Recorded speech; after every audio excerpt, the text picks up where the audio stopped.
All right, so we talk about the core. Well, we have to start. Okay, so what is the core? So core strength has become quite a catchy phrase, like core strength, core functionality. But it's like, what does that actually mean? So is having core strength something that allows us to just do arm balances or to do crunches, or what is it about? So although the muscles that we define as being core muscles do actually center around the center of the body, core is much more than that. And core is about helping us to integrate kind of the outer body to the inner body and help these things to work together. So while understanding core strength will help us to be able to teach things like inversions, which we're going to do later, and arm balances, it helps us, more importantly, it helps students to become more functional and whole, and to let all the parts work together, both on the mat and in their lives, which is super exciting. So what does core strength help you to do in the asana practice, in yoga? Stability. Stability, gives you stability, awesome. And what kind of poses is that good for? High lunge. Any, yeah, any pose, right? I mean, honestly, core is present in any pose that we would do. But there are some poses that we may think of, wow, I know I really need this connection in order to be able to do this pose. Well, like plank. Like plank, yes. And what goes along with plank? Chaturanga. Chaturanga, yes. And then we have all of our arm balances. Let's name some arm balances that we have to do. Hand balances. It's another bird, yeah. Crow pose. Crow pose. Boat pose, any of those, Vashisthasana, side plank, those kinds of poses. The floating thing, the jumping forward, or people float, look like they're jumping, like that kind of thing, requires this kind of core integration. Now, what does your core help you do in daily life, in real life? Just stabilizing the body. What's that? Just stabilizing the body. Stabilizing your body, right? So it allows us to move. It allows us to stabilize the center so that the rest of our body can move effectively. So whenever we're moving our body, we have stabilizers and mobilizers. We need there to be stability in order for something to move against that. So core helps to create that stability out of which the rest of your movement can happen. It allows you to shovel snow without falling over. It allows you to shovel snow without falling over. That's right.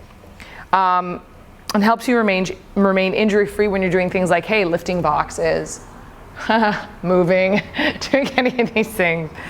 So we're going to look at what the core is and talk about its functionality. So is core about having six packs? Really. Ryan Reynolds, step into my chambers. Nope. Right, so it's more about function than about fashion or about aesthetics. Rather than being about just how we look, it's really about how we feel. And you guys, there are lots of different points of view on what muscles we should include in the core. We can include like every muscle, you know. So just know that today we're taking a look at the muscles that sort of form the container here, that connect the pelvis to the shoulder girdle. Like if you imagine your body as a Campbell's soup can, right? The front, the sides, the back, the top and the bottom. That's what we're looking at in terms of core. But you might have other modalities, like physiotherapists might look at it differently. Pilates people might look at it differently. So I just want you to know that this is just, we're using core, what we're talking about is core as a way of discussing kind of what's here, but there might be other movement modalities that would define different muscles as being a part of this. And that's not wrong. This is just how we're choosing to kind of break it down today. Does that make sense? Yeah, so you don't have to be like, that's not right. You know? That wasn't part of our core lecture, because we've already looked at something, for example, the psoas. People might include that as part of core stability. We've already looked at it in a different module, so we're just not including it here, but other muscles may certainly be included as contributing to all of this stability, for sure. So for us, we're going to look at the diaphragm. We'll look at the abdominals. We'll look at a muscle called QL, which may not usually be considered part of the core, but it's useful. It connects the ribs to the pelvis in the back. We'll look at the back muscles, multifidi, and we'll look at the pelvic floor. So we're kind of looking at this whole abdominal torso container. So let's start with the ones that are kind of the most obvious to us, which is the abdominals. Like when we think of core, oftentimes we will include these, the front of our soup canister. So your abdominals come in 4 layers. How nice. There's the, from deepest to the most superficial, it's the transverse abdominis. internal obliques, external obliques, and the rectus abdominis. We're going to look at these one at a time individually. The linea alba, the line white, the white line, is basically a line of connective tissue into which all of the abdominals insert at the front of the body. So if you remember though, connective tissue and muscle tissue, they go together. They're like this. They're not separate from each other. So you can think of this kind of as like the tendinous like connection of these muscles. But when I've looked at bodies, it feels more like there's these bands of connective tissue and muscle fibers are just inserted into them in different directions. So it's less like you have muscle and then connective tissue. It's a little bit more like connective tissue and there's muscles inside of that connective tissue that pull them and mobilize it in different directions. So it's not like linea alba, muscle. It's all kind of more interconnected than that. And the layer of the abdominals kind of insert into each other. And in fact, the layering of these abdominals as they come in actually holds one of the abdominals, the long abdominals here, creates little pockets for the rectus sheath to be in. Has anyone been pregnant?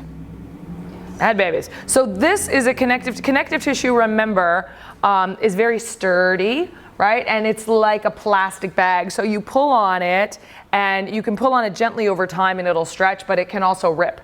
Right? And unlike muscles, it doesn't knit back together easily. So this big sheath here, you got this big sturdy sheath that's holding in the front of your body. Well, you add a baby to that and a lot of brrr, and sometimes that can split open.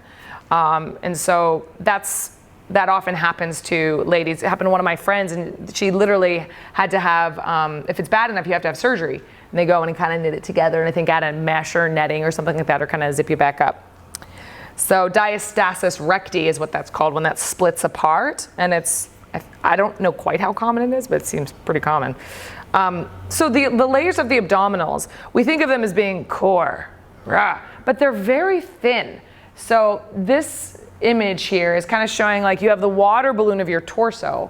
So this is all like a fluid-filled slinky sack of water balloons. You got all your internal organs in there and they're little baggies. And then the abdominals kind of wrap around this internal baggie of organs that you have. And they're quite thin, so like this is pretty puncturable. Like if you go through that, your internal organs are pretty much right there. So even though there's some protection, then sense of there being a barrier between your internal organs and the rest of the world, it's not like, it's not like your back. Your back is like these thick, chunky muscles here. This, not so much. This is like layers of prosciutto, that really thinly sliced ham? That's what your abdominals are like thinly sliced prosciutto wrapped around a water balloon. Okay, so they're not thick. They're very, very thin, actually, which is amazing given all that they do. This is a view looking down kind of from the top. So if my head were out here, I'm looking down at the front of my belly. And you can see here the layers of muscles, right? And they're tendinous sheaths. So here are the muscles. So like here's the transverse. This is one, we're going to look at these again individually, but here's the transverse. Here's the internal obliques. Here's the external obliques. See how it comes in and it kind of creates this little pocket? And this is where the rectus is, which is the muscle along the washboard ab. I just like to call it the Ryan Reynolds muscle. Sorry. Yeah, so quite thin. So let's take a quick look. This is just a nice little, I like the animations because it gives you a sense of how everything plays together. So this is, you can check this out on YouTube, Anatomy Zone. So it's showing us the rectus abdominis, which is kind of the most superficial, the most external layer. And then we're going to the side. These are the external obliques. See how it kind of interdigitates here with the serratus anterior, which is the muscle that moves your shoulder blade. Right. And keep in mind, these are much more interwoven than what it looks like. And this is the internal oblique, which kind of goes up like this. And then there's, underneath that is the transverse abdominis, which is the wrapping layer around the center of the body, which, there it is, which we will look at more in a second. So the transverse abdominis, oops, come back, is like a corset muscle. So let's look at this. And it kind of wraps around. It's the deepest layer of the body. It's often called the TA for short. Transverse meaning across. So predominantly, and again, these fibers, as you saw in that last video, they kind of go in different directions. So they're not just like one direction, but generally speaking, this goes around from the back to the front. And it forms the front and the sides of our little soup can, if we imagine our Campbell soup can. And it runs from the thick connective tissue around our back. So we have all this connective tissue in the back of the body. It's known as the corset muscle. And Pilates teachers love the TA. And so when this contracts, it kind of cinches up and holds us in. As if you're wearing a nice tight corset. And it's a muscle of stability. So it's not about moving us, but it's really about kind of creating this stable platform out of which other things can move. And when it's functional, it activates as needed and pre-contracts to help us move. So we may not even be aware of it, but unfortunately, it's not always functional, in which case then we have to go and see somebody. Oftentimes, this is a synergist. That means it fires with the pelvic floor. So the pelvic floor fires and the TA fires. So let's feel this in our body. So come and lay on your back. So this is a more subtle kind of muscular contraction. It's not like moving your bicep or something like that. So lay down, bend your knees, and take your fingers to the front hip points, your ASIS. And then take your fingertips just inside the ASIS. So that's often where you can feel it. And relax your body down. Take a couple of breaths. This is often where you can feel the TA contract or tone underneath your fingers. So here's a couple of images that might help you feel the TA fire up. You can imagine, I like this one, imagine that you have a glass of red wine or grape juice or whatever, and it's in a wine glass, and you place that on your belly and you don't want it to fall. So just inside your hip points. Liz, yeah, you may want to bend your knees. Sometimes it's easier to feel. Right? So it may just feel toning, you might not feel anything. Or you can imagine that between your hip points that you're wrapping saran wrap. So you're kind of connecting those 2 points together.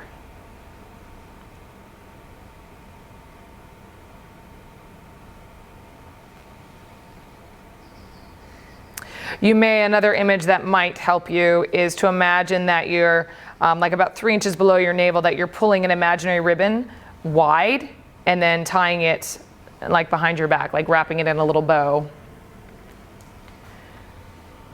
So a sense of gathering in. Just to notice, relax, take a breath, let it go. Be easy. And then if you can sense the pelvic floor. So stopping pee, stopping gas, slurping tampons up into your body, whatever that kind of gathering in and up feeling might be, what image works for you there, is to see if when you imagine that, if you feel any connection underneath your fingertips as well. Because oftentimes TA will fire up when we engage pelvic floor.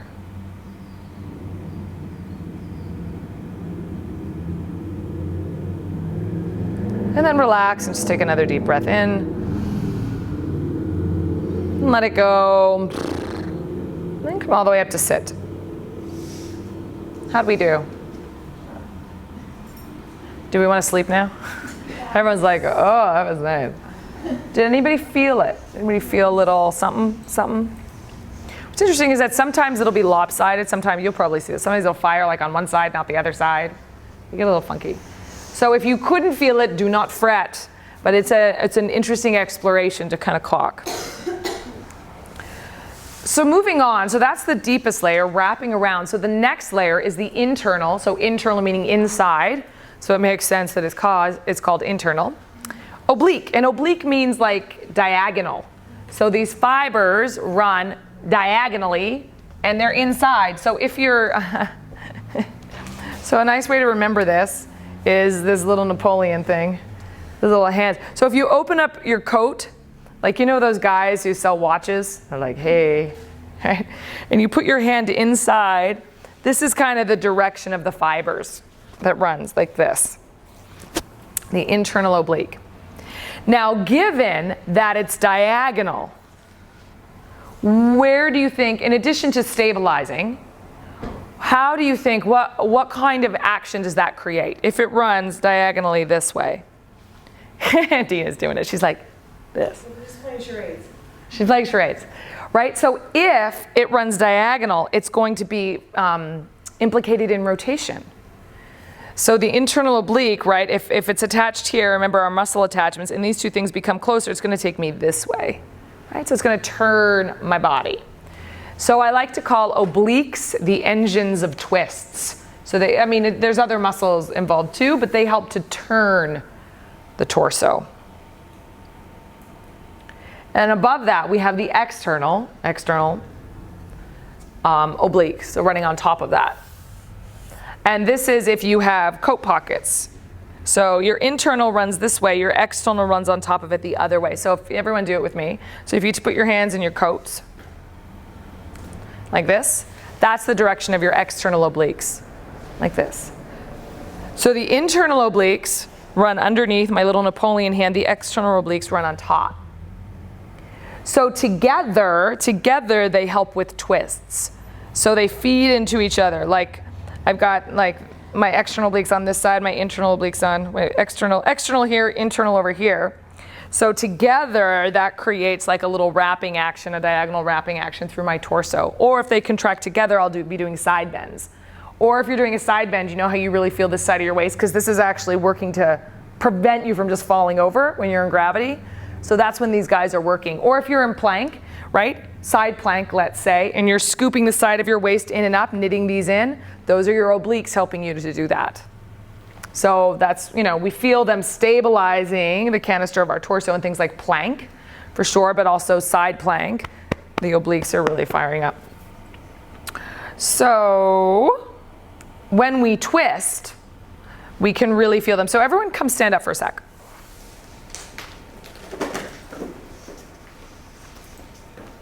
And place your hands on the bottom edges of your sternum here and then your ribs. Exhale and twist to the right. Can you feel this muscle fire up underneath your right hand? Can you feel the toning there as you turn? Yes, no? Come back to center. Inhale. Depending on what kind of tissue is going on there. Exhale, twist to the left. Right? You'll feel this little toning up as this works to turn you. And then let it go. So when we have the external obliques, remember, run this way, if you look at me. And the internal obliques run this way, they kind of pull across. You can see that if both of them are active at the same time, it creates the whole diagonal wrapping. So the obliques work together in twists and to turn you, which is cool. Now, any questions on the obliques? Or the TA? No? So far so good? So far so good. Okay. Then we have washboard abs. The fourth and most superficial layer of the abdominals. Rectus, meaning straight. Abdominis, of the abdominals.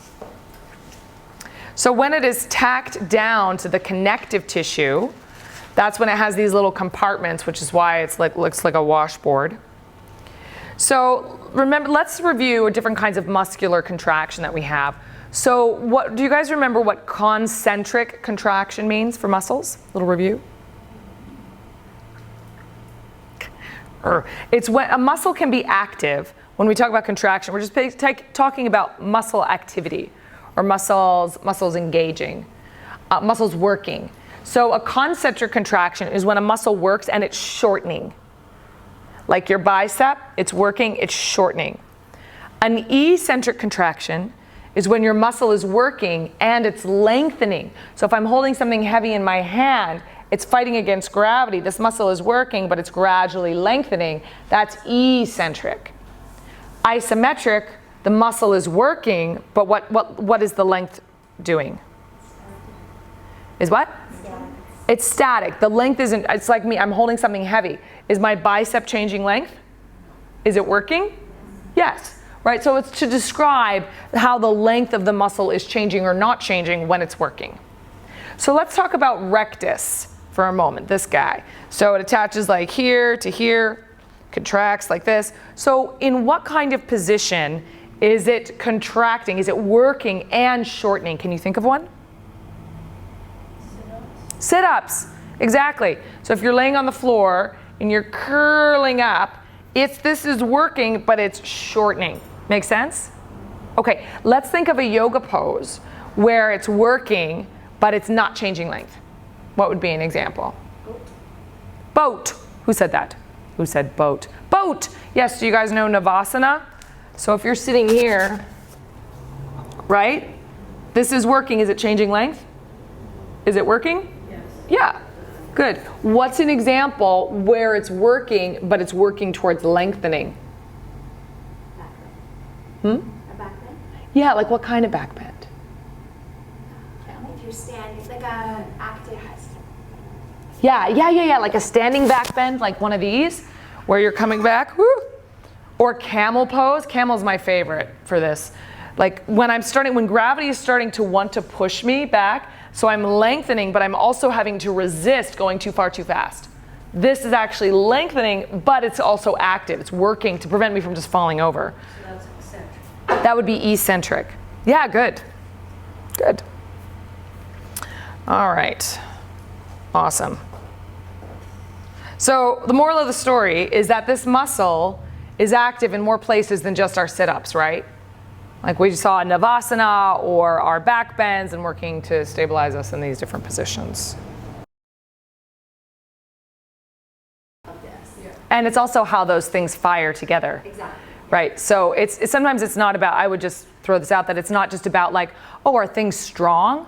Like you could be super strong, but if things aren't firing to stabilize you in the right order, or like, then it's like it's like a dysfunction, a neurological dysfunction actually, rather than a strength dysfunction. Yeah. Right? Yeah. Not everybody has a six-pack or you couldn't stand up. It's just buried under bread and wine. All right, we're gonna move on. We're moving on. Okay, so let's talk about intra-abdominal pressure. So intra-abdominal pressure is basically when you pressurize this. So your torso here it's like, you can imagine that it's a liquid-filled container. This is an air-filled container, your lungs, but this is liquid-filled. It's like filled with water balloons, like which are your internal organs. You got all your water balloons in there. And then, so when we pressurize this container by drawing the abdominals in, and we experience this when we do something like ujjayi, or when we do a forced exhale, like a kapalabhati, right? But when you kind of hold this container by inhaling, pulling the pelvic floor up, pulling the abdominals in, you create more stability, because it's like you've just squished your water balloons together. You kind of like slurped them in. And sometimes that can help to stabilize, for example, like the lumbar spine, if the lumbar spine is mobile. When you bring the diaphragm down, you lift the pelvic floor up and you hug everything in. So that's a way to kind of pressurize this container a little bit. It's not like we want to, like, I think weightlifters probably do this. I'm not saying go and do this.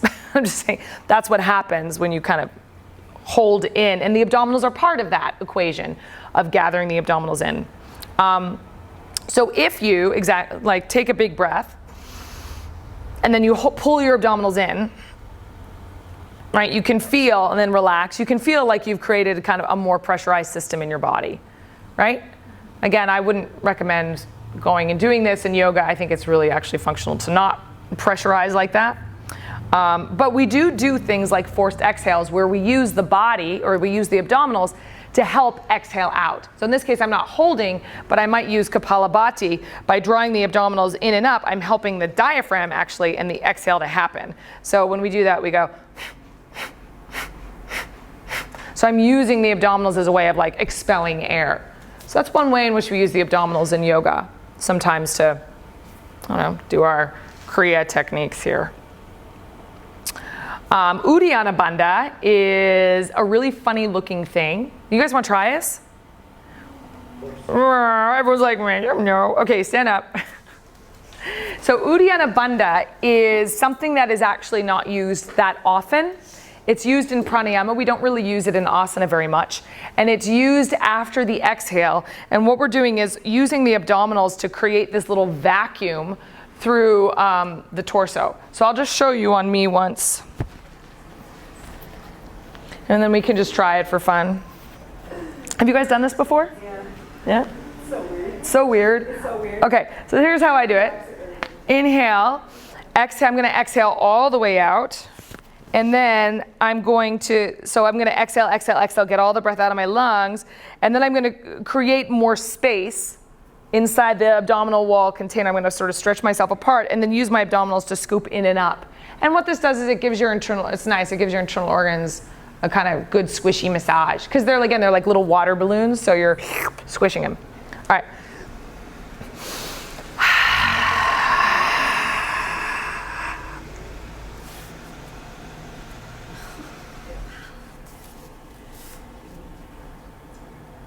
Talk about bringing your belly button to your spine. Yeah. Yeah, that's how it's done. And I'm like, I got, right? But you can really slurpee everything in and squish them, can't you? It's kind of fun. Would you want to try? It is, it's sort of like sucking through a straw, Yeah, let's give it a try. All right, take an inhale, take your feet hip distance apart. And what I want you to just be aware of though is to keep your throat, we are capping the throat a little bit, but keep this soft. You don't want to create a huge vacuum seal through your throat. So easy, like try 80%, okay? So take an inhale, bend your knees, exhale, all the way out. Hold the exhale, draw your tailbone down, scoop up like you're doing a cat pose through your low belly, come up a little bit, and then use your abdominals to slurp in and up and create a vacuum.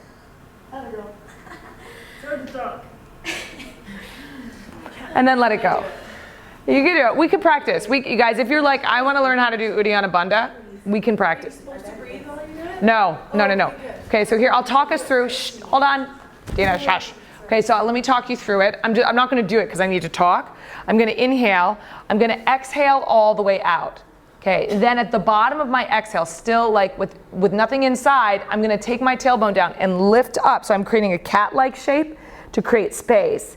And then I slurpee up with my abdominal organs. This is all at the end of the exhale, so I haven't been breathing yet. To let it go, I actually come down a little bit, release my throat, make sure there's no pressure there, and then inhale normally. So it's all after the exhale has happened. Let's try one more time. Okay, take a big breath in, bend your knees, exhale all the way out. Tailbone down, cat back, stand up a little bit, you guys, straighten your arms, and now scoop the lower belly in and up. Slurp it back, slurp, slurp, slurp. Yeah, Holly, you got it, that's it. Good, and then come out of it a little bit, release your throat, and breathe. Yeah, it might make you lightheaded. Yeah. Good. So if you're interested in that, if you're like, I don't quite get it, just grab me on a break. I'll talk you through it. I'll show you. There's other ways to get to it which are a little less violent, a little less intense too. All right. So that's Uddiyana Bandha. So we've talked about the front of the cylinder. Let's talk about the back of the cylinder. So QL and multifidi. Now multifidi is, I think, pretty much considered a core muscle. QL not so much, but I wanted to cover it here because it's kind of in the back of the body. So the quadratus lumborum is a muscle that runs from your ribs to your pelvis. It gets tight and sticky, and you can really feel it in poses like, yeah, actually, you guys, let's feel it. So bring your hands, kind of to the bottom of your ribs, and then if you push in here, you'll feel it. It's like this short, strappy muscle that runs between the pelvis and the bottom ribs. On me, it often is tight. Right? And this is a muscle that would help you do things, for example, sit in Navasana and pull your low back in. Right? You guys can really feel it stretch if we, and let's do this together.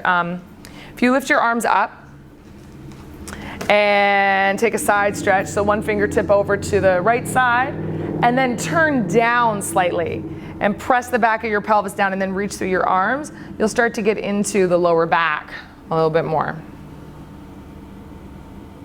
So this is a muscle that can help hike up the hip. I really feel it when I do poses like Trikonasana or Parshvakonasana here, when I take my sitting bone in and I draw the low belly in a little bit more and press through the back heel, I can feel this muscle really stretch. Or in triangle pose as well, because the pelvis is kind of here and this is creating more space. So that's another place you might feel QL. If we're doing Janu Shirshasana, this pose, right? Because I'm twisting diagonally and the hip is rooted down as I forward fold, you can find a nice big stretch for this muscle here. So if you do those kinds of slightly rotated poses where you're lengthening between the pelvis and the low back, that's where QL kind of gets in there. Yeah.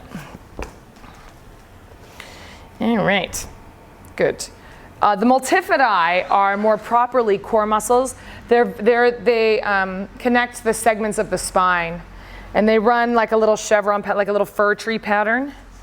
They run down the spine, and they're deep back muscles that fill the grooves on either side of the spinous processes. So they run from the spinous processes to the transverse processes like this. And they like the TA, they're very deep, like the transverse abdominis, they're very deep, and they pre-contract to help you in movement. So like before you twist or you turn, they're the ones that help to stabilize the spinal segments. They can also assist in small movements, but they're really deep stabilizers. So everyone lay on your belly for a sec. Is that different than the erector spinae? The erector spinae, I think the multifidi are part of the erector spinae group. Okay. They're part of the erector spinae technically. Yeah, but there's a whole bunch of yeah, there's a whole whack of them. So the multifidi are just the littlest ones, but you have like piles of these muscles that run in the grooves to either side of your spine that just slurp up the whole spine on top of the multifidi. The multifidi are just the deepest. So you guys like bring your forehead to the floor, hands wherever is comfortable, or your chin to the floor. Take a breath and tune into your back body and completely relax. Now without actually doing anything, I want you to tune into the feeling along your spine, your back. Now without doing anything, I want you to think about lifting your legs. Think about it. Don't do it, Angeline. Think about it. Good, and then let that go. Now, did any of you notice any sensation in your back when you did that? When you just thought about lifting your legs? Yeah, that's your multifidi. So those guys, your muscles are kind of pre-contracting to prepare you to move. Isn't that cool? All right, come on up. So yeah, so the multifidi are like the little fir trees that run along your spine. On top of those, you have longer spinal extensors, which is the erector spinae group. And in fact, the muscles, it's very fascinating. When I was looking at dead bodies, the muscles in the back here that fill this huge trough. In fact, if you just take your hands there and give yourself a little back rub, you feel you got thick muscles there, like big muscle groups running all and down the length of your spine. And then on top of that, there's like connective tissue that's swathed in there, super thick. Like if you think about the back of a dinosaur or the back of a bear or a dog, or like this is like super, super strong. The front, these thin little wimpy abdominals, like we're so focused on like, oh, your abdominal strength. I mean, this is true, but it's like these muscles are so thin and the belly is so unprotected compared to the thick musculature of the back. It's like these are powerful, right? It's crazy to see, you know. So we've talked about the front of the canister, the sides of the canister. We've talked about the back of the canister. So now let's talk about the top and the bottom. So the diaphragm is the top of your canister here. And we're going to talk about it more in anatomy of breathing. So we're not going to get too down the rabbit hole with it today. But it is an umbrella-shaped muscle here that creates kind of the top. It creates a little shelf over the internal organs. And it interdigitates, interdigitates means the muscle fibers go like this, or they connect somehow and weave together. So the diaphragm connects to your TA running this way, so they connect together. And also your diaphragm kind of connects up with your psoas, which is a deep muscle, which is often considered part of your core stability. So its movement is respiration, but it also, like when you inhaled and you held, you can feel like it also pressurizes this container and can contribute to the stability of your torso. The pelvic floor is the bottom of your canister, and it's kind of a sling of muscles between your pubic bone, your sitting bones to the side, your tailbone in the back. And it also, the pelvic floor is I think it's a little bit confused in how we talk about it, but basically we can think of it as the sling of muscles at the bottom of our little canister here. And there's also like the muscles that surround the sphincters of, you know, the urinary sphincter, and for ladies, the vaginal sphincter and the anal sphincter.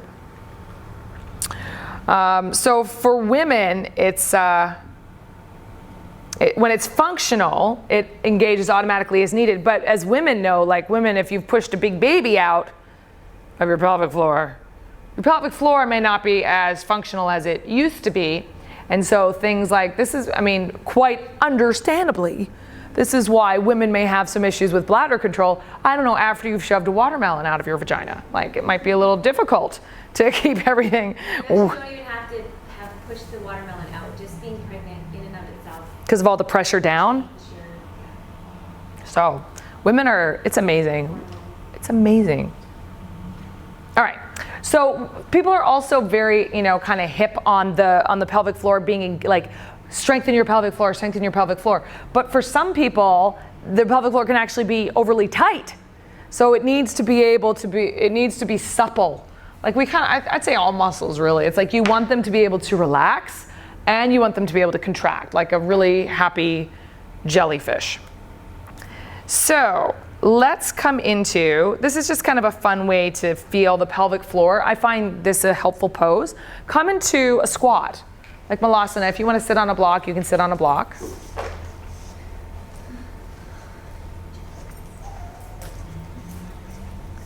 Yeah, and you can let your arms come forward if you want to, and release. You want to try to be as relaxed here as you can.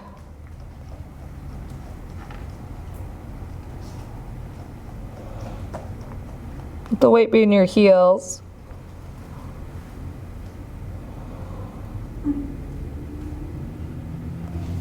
And as you inhale, see if you can allow the pelvic floor to soften and open.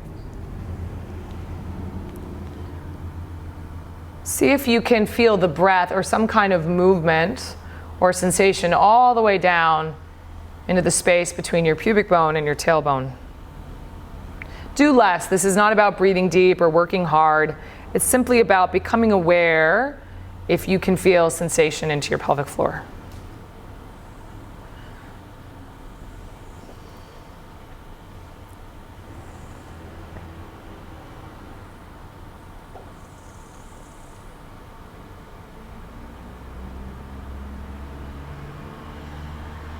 And then let that go. Now, it's very normal if you are kind of like, I can't access that part of my body, I can't feel that part of my body. But some of you may have noticed that you could feel the breath as the diaphragm moves down, because this is like a water kind of squishy container. As you press, like if you imagine a water balloon, you press into one part of it, another part of it might move, right? So it is possible, if you're able to let the pelvic floor relax, actually feel the pelvic floor expand and then draw in. I mean, I can feel that when I breathe. Of course, I had many years of acting classes sitting in a squat where they were trying to get us to breathe. So it takes some time sometimes. Can anybody feel movement? No? Yes? Anyone? Yes, a little bit? Yeah, yeah. And again, we don't often have a lot of opportunity or invitation to experience this part of our body for many reasons, sexual hang-ups or whatever it might be. So it can take some time to let those muscles relax. Also, if we're strong and we've been taught to be athletic and to hold this part of our body, it can take a while for those guys to get the idea that, oh, you can relax and soften. So I find like to actually relax it it's such a weird feeling. Yeah. Like it's almost letting go, like being vulnerable, right? Yes. That relaxation of that muscle. Yeah. Yeah.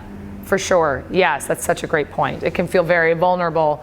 Or like you're gonna pee yourself. Like you're gonna pee, right? You're like, if I let that go, there could be a puddle. I don't know. Yeah, so something worth exploring. Something definitely worth exploring, because it's tied into a lot more than just, muscles. It's tied into ideas about sexuality or letting go or relaxation or I might pee, all these things. All right, so why don't we get into our groups, pairs, threes, have a little chat.